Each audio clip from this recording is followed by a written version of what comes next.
அன்பான வணக்கங்கள். அன்பு நேயர்களே, இந்த பதிவில் நாம் எதை பற்றி பார்க்க இருக்கின்றோம் என்றால் 2024 புத்தாண்டு பலன்கள் தனுசு ராசி நேயர்களுக்கு எவ்வாறு அமையப்பெறுகின்றது என்பதனை பற்றி இந்த பதிவில் பார்க்க இருக்கின்றோம். எங்கெல்லாம் நன்மைகள் உண்டு, எப்படியெல்லாம் வெற்றி அடைவீர்கள், எங்கெல்லாம் சற்று கவனமாக இருக்க வேண்டும், பரிகாரம்னு தேவைப்பட்டால் என்ன பரிகாரம் செய்யலாம், இப்படி ஒரு 3 பிரிவாக இந்த பதிவை நாம் பார்க்க இருக்கின்றோம். முதல்ல தனுசு ராசி நேயர்கள். தனுசை பொறுத்த மட்டிலும் மூல நட்சத்திரம் 4 பாதம், பூராட நட்சத்திரம் 4 பாதம், அதாவது முழு 4 பாதம், உத்திராட நட்சத்திரத்தினுடைய முதல் பாதம்னு 9 நட்சத்திர பாதங்களை உள்ளடக்கிய ராசி இந்த தனுசு ராசி. இந்த தனுசு ராசி நேயர்களை பொறுத்த மட்டிலும் இந்த ஆண்டு உங்களுக்கு ஒரு நல்ல மேன்மை. பொதுவாகவே தர்மவான்கள், தர்ம சிந்தனைகள் பொருந்தியவர்கள், இதிலும் நேர்மையானவர்கள், அதிகாரத்தில் அதிகம் உள்ளவர்கள்னு இந்த தனுசு ராசி நேயர்களுக்கு நம்பிக்கைக்குரிய நிறைய பாத்திரங்கள் உண்டு. மிக மிக சிறப்பாக கொடுக்கின்ற ஒரு வல்லமை பெற்ற அமைப்பாக அமைகின்றதுங்க. ஆக தொழில் துவங்கணும்னு நினைக்கிறவங்க தாராளமாக துவங்கலாம். அடுத்த கட்டத்திற்கு உங்களுடைய தொழில் அமைப்புகள் வளரும். தொழிலில் இதுநாள் வரையிலும் இருந்து வந்த பின்னடைவு, சுணக்கத்தன்மை அனைத்தும் விலகி ஒரு நல்ல நகர்வு தொழில் ரீதியாக ஏற்படுகின்ற ஒரு ஆகச்சிறந்த ஆண்டாக இந்த ஆண்டு அமைகின்றது. அவ்வளவுதாங்க. இந்த இடங்கள் மட்டும் நீங்க கவனிச்சு இருந்துகிட்டீங்க அப்படின்னா போதுமானது. இந்த ஆண்டு உங்களுக்கு ஒரு நல்ல மேன்மை. பொதுவாகவே தர்மவான்கள், தர்ம சிந்தனைகள் பொருந்தியவர்கள், இதிலும் நேர்மையானவர்கள், அதிகாரத்தில் அதிகம் உள்ளவர்கள்னு இந்த தனுசு ராசி நேயர்களுக்கு நம்பிக்கைக்குரிய நிறைய பாத்திரங்கள் உண்டு. இப்பேற்பட்ட இந்த தனுசு ராசி நேயர்களுக்கு முதல்ல எங்கெல்லாம் நன்மை அப்படிங்கிறத பார்த்துருவோம். அன்பு நண்பர்களே, இந்த ஆண்டு உங்களுக்கு கிட்டத்தட்ட எல்லாமே சாதகமான ஒரு அமைப்புகள் இருக்குங்க. வேலை இல்லாத நண்பர்களுக்கு வேலை வாய்ப்புகள் கிடைக்கும். அடுத்த கட்டத்திற்கு வளர முடியாமல் தவித்து கொண்டிருக்கின்ற நண்பர்களுக்கு அடுத்த கட்டத்திற்கு வளர்கின்ற அமைப்பு உண்டு.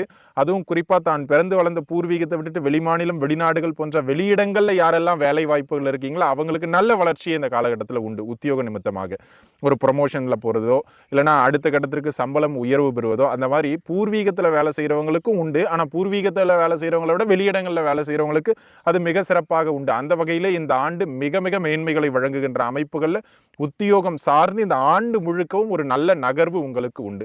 ப்ரமோஷன்ஸ் இல்லாமல் இருந்தவங்களுக்கு கூட இந்த காலகட்டத்தில் ப்ரமோஷன் கிடைக்கும், வேலை வாய்ப்புகள் கிடைக்கும். கொஞ்சம் லாங் டிஸ்டன்ஸில் தள்ளி வேலை வாய்ப்புகள் தேடுறீங்க, வெளியில் தங்கி வேலை பார்க்குற மாதிரி வேலை தேடுறீங்கன்னா கொஞ்சம் குயிக்காக வேலை கிடைக்கும். அந்த மாதிரி முயற்சிக்கிறது சிறப்பு.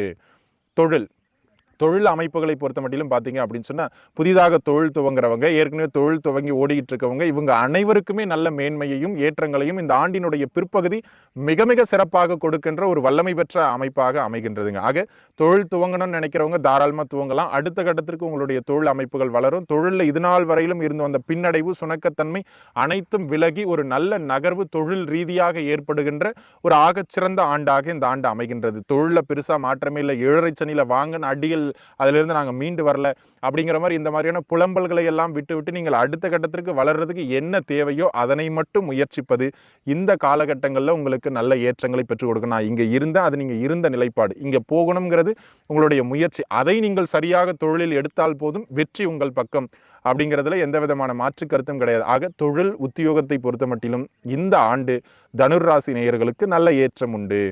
திருமணம், இந்த ஆண்டின் ஆரம்பமே திருமணத்திற்கு மிக சிறப்பான காலகட்டம். தாராளமாக முயற்சிக்கலாம்.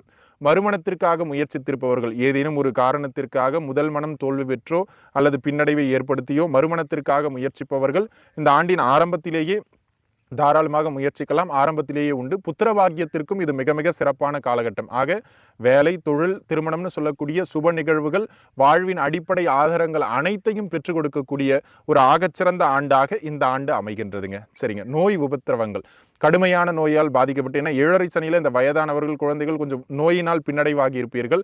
அந்த மாதிரியான பின்னடைவுகளில் இருந்தெல்லாம் விலகுகின்ற ஒரு அதி அற்புதமான ஆண்டாக இந்த ஆண்டு அமைகின்றது. சரியான மருத்துவம், முறையான மருத்துவம் இந்த காலகட்டத்தில் கிடைக்கும். தாராளமாக ஆரோக்கியம் மேம்பட்டுரும். கடன் அமைப்புகளில் இருந்து வந்த மிக கடுமையான தொந்தரவுகள், தீர்க்க முடியாத கடன் அமைப்புகள் இருந்தவங்க இந்த காலகட்டத்தில் இறைவனின் பேரருளால் உங்களுக்கு கடனை அடைப்பதற்கான ஒரு வழி கிடைக்கும். அதற்கான முறையான வருமானத்திற்கான சோர்ஸ் கிடைக்கும். அதன் மூலமாக நீங்கள் அடுத்த கட்டத்திற்கு வளர்ச்சி அடைந்து கடன் தொந்தரவுகளிலிருந்து படிப்படியாக அப்படியே குறைஞ்சு கீழே வந்துடுவீங்க. அந்த விதத்தில் நீங்கள் தாராளமாக ஒரு நல்ல மேன்மையான அமைப்பு இந்த காலகட்டத்தில் உண்டுன்னு உறுதியாக இருக்கலாம். ஆக கடன் தொந்தரவுகள் குறையும், நோய் உபத்திரவங்கள் குறையும். இந்த வழக்குகளில் வெற்றி பெறுகின்ற ஒரு ஆகச்சிறந்த ஆண்டாகவும் இந்த ஆண்டு அமையப்பெறுகின்றது. ஆக தனுசு ராசி நேயர்களுக்கு எல்லா வகையிலும் முன்னேற்றம். வெளிநாடு, வெளிநாடு முயற்சிகளை எடுத்துக்கொண்டிருப்பவர்களுக்கு இந்த ஆண்டின் பிற்பகுதி வெளிநாட்டுக்கான யோகம் சிறப்பாக உண்டு. பிற்பகுதியில் வெளிநாட்டு வேலை வாய்ப்புகள், வெளிநாட்டில் வேலை வாய்ப்புகள் இருக்கிறவங்க அங்கே நீடிச்சு வேலை வாய்ப்புகள் இருக்கிறது. இந்த டெம்பரவரி வேலைகள் இருக்கிறவங்களுக்கு வேலை உறுதி செய்யப்படுவது, இந்த மாதிரியான அமைப்புகள் தனுசு ராசி நேயர்களுக்கு இந்த ஆண்டின் பிற்பகுதின்னு சொல்லக்கூடிய ஏப்ரல் மாதத்திற்கு பிறகு உங்களுக்கு நல்ல மேன்மையாக உண்டு. ஆக அந்த விதத்திலே தனுசு ராசி நேயர்கள் மிக சிறப்பு. இதனால் வரையிலும் பார்த்தீங்க அப்படின்னு சொன்னால் 7 சனியில் வாங்கின அடியின் காரணமாக, பட்ட துன்பங்களின் காரணமாக பொருளாதாரம், தொழில், குடும்பம், பணவரவு, இந்த மாதிரி எல்லா விஷயங்களிலும் கடன் தொந்தரவுகள் உட்பட நோய் தொந்தரவு வரை எல்லாவற்றிலும் பாதிக்கப்பட்டிருந்தீர்கள். அதிலிருந்தெல்லாம் நிவாரணத்தை கொடுக்கின்ற ஒரு ஆகச்சிறந்த ஆண்டாக இந்த 2024 உங்களுக்கு அமையப்பெறுகின்றது அப்படிங்கிறதுல எந்த விதமான மாற்று கருத்தும் கிடையாது. பயந்துகிட்டு இருந்தவங்க இதை பண்ணா அப்படி ஆயிருமோ, அதை பண்ணா அப்படி ஆயிருமோன்னு பயந்துகிட்டு முயற்சியிலேயே ஈடுபடாமல் இருந்த தனுசு ராசி நேயர்கள் கூட இந்த ஆண்டு முயற்சிகளில் ஈடுபட்டு அடுத்த கட்டத்திற்கு வளர்ச்சி பெறுவீர்கள். அதில் எந்த விதமான மாற்று கருத்தும் கிடையாது. ஆக இந்த ஆண்டு உங்களுக்கு நல்ல ஏற்றங்களையும் மேன்மைகளையும் வழங்குகின்ற அமைப்பில் உண்டு. அதனால எந்த கவலையும் நீங்க பட வேண்டாம். இது உங்களுக்கு நன்மை.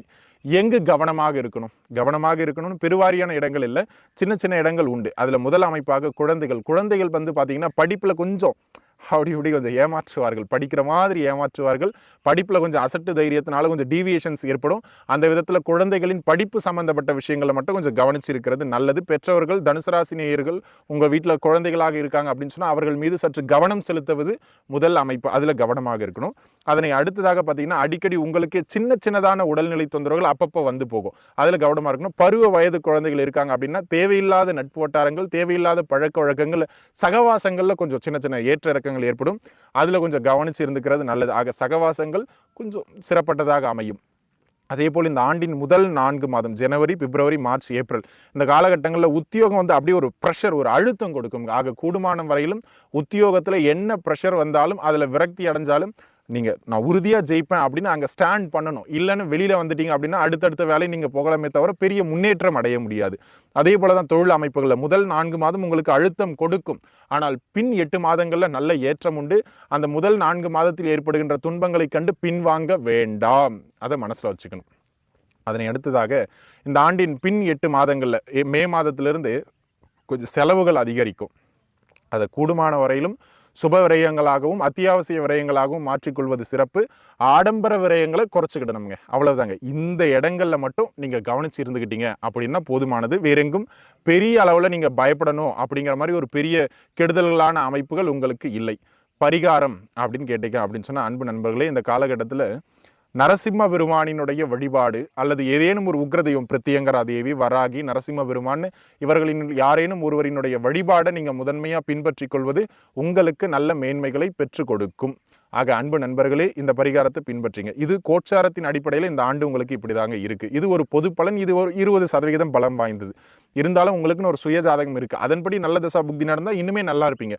அதுபடி கொஞ்சம் சரிவர இல்லை அப்படின்னு சொன்னால் கொஞ்சம் பின்னடைவுகள் இருக்க தான் செய்யும். ஆக உங்களுடைய முக்கியமான விஷயம் தொழில், பொருளாதாரம் சார்ந்து எதுவும் பண்ண போறீங்கன்னா ஒரு முறை உங்களுடைய சுய ஜாதகத்தை கொண்டு போய் அருகாமையில் இருக்கக்கூடிய ஜோதிடர்கிட்ட ஒரு ஆலோசனை பெற்றுக்கொண்டு தசா புக்திகள் எப்படி இருக்குன்னு செக் பண்ணிக்கிட்டு எந்த காரியத்திலும் இறங்குவது நல்ல மேன்மை. ஆக அன்பு நண்பர்களே, எல்லாம் வல்ல பரம்பொருள் ஈசன் கருணையினால் உங்களுக்கு எல்லாம் நன்றாக நடக்கட்டும். அனைவரும் நன்றாகவே இருப்பீர்கள். வாழ்த்துக்கள். நன்றி.